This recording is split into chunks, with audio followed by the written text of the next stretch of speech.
Salam sejahtera Malaysia. Salam sejahtera tuan-tuan dan puan-puan. Hari ini rakyat Malaysia bakal digemparkan dengan berita panas, berita tergempar dan berita mengejutkan seluruh Malaysia. Berita politik, ekonomi dan perkembangan Malaysia segalanya ada di dalam channel ini untuk semua keluarga Malaysia yang dicintai dan dikasihi. Mari kita menonton video ini. Sebelum itu, sila pertimbangkan untuk tekan butang like, komen, share dan subscribe serta aktifkan lonceng notification supaya anda tidak ketinggalan dengan info-info terkini daripada channel ini. Berita kita akan bermula dalam kiraan 1, 2, 3. Berita bermula sekarang. Halo, salam sejahtera kepada seluruh rakyat Malaysia. Selamat pagi tuan-tuan dan puan-puan yang saya hormati sekalian.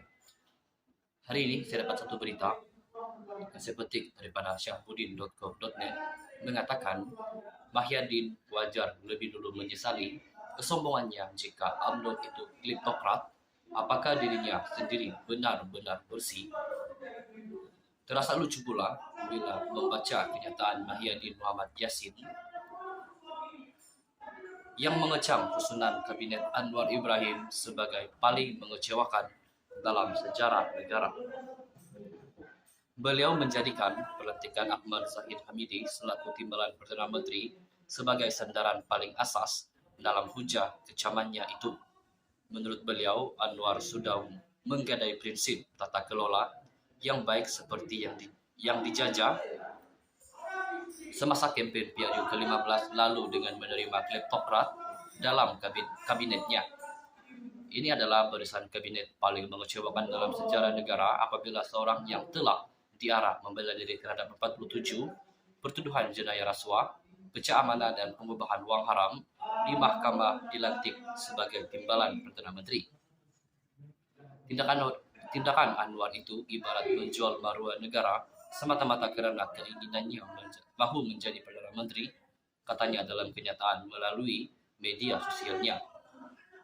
Untuk makluman Mahyadin, melantik seseorang yang ada kes mahkamah bukan pertama kali berlaku di negara ini kerana Tun Mahathir Mohamad pada tahun 2018 sebelum ini pun melakukan hal yang sama juga. Malah Tun Mahathir bukan saja memberikan Lim Guan Eng jawatan Menteri Keuangan, malah menggugurkan kes mahkamah yang sedang dihadapinya. Ini berbeza dengan Anwar.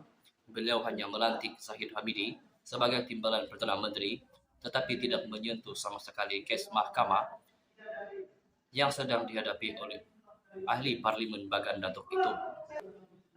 Berarti, meskipun dilantik menganggotai kabinet, Zahid Hamidi masih perlu hadir ke mahkamah dan terus berjuang untuk membersihkan namanya.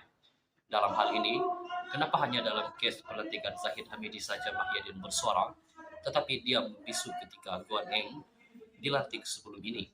Apakah Mahyadin berteriak sekarang kerana kecewa lantaran gagal menjadi Perdana Menteri dan meletakkan PN sebagai kerajaan, sebaliknya jawatan itu jatuh kepada tangan Anwar Ibrahim?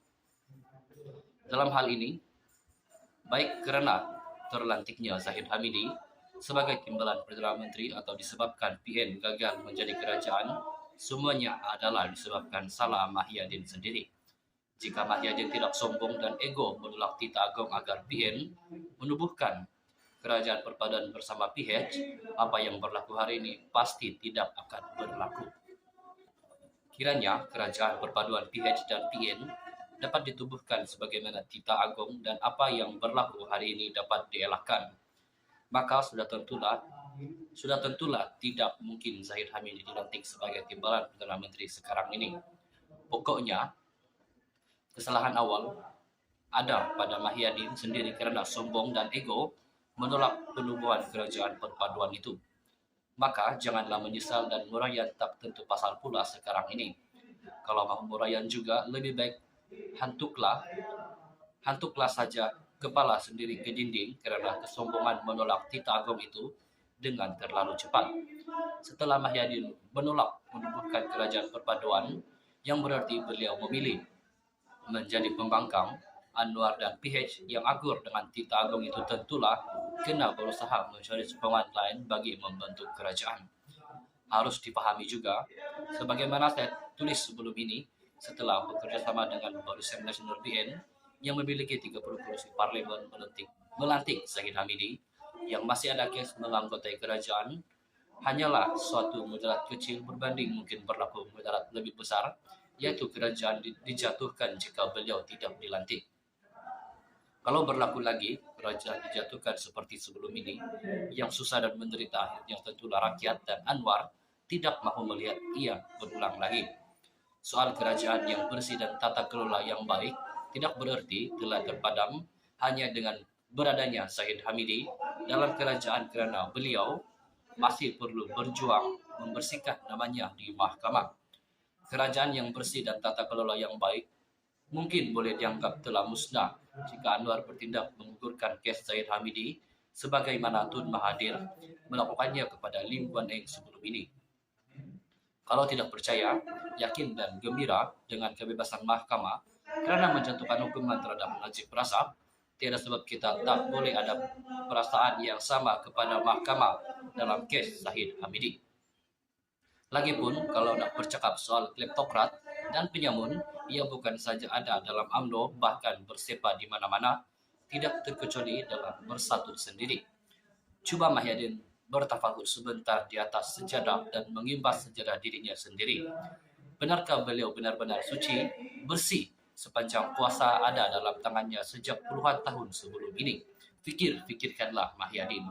Sekian saja perkongsian berita untuk hari ini. Kita jumpa lagi di video yang seterusnya. Stay safe, stay healthy. Bye-bye.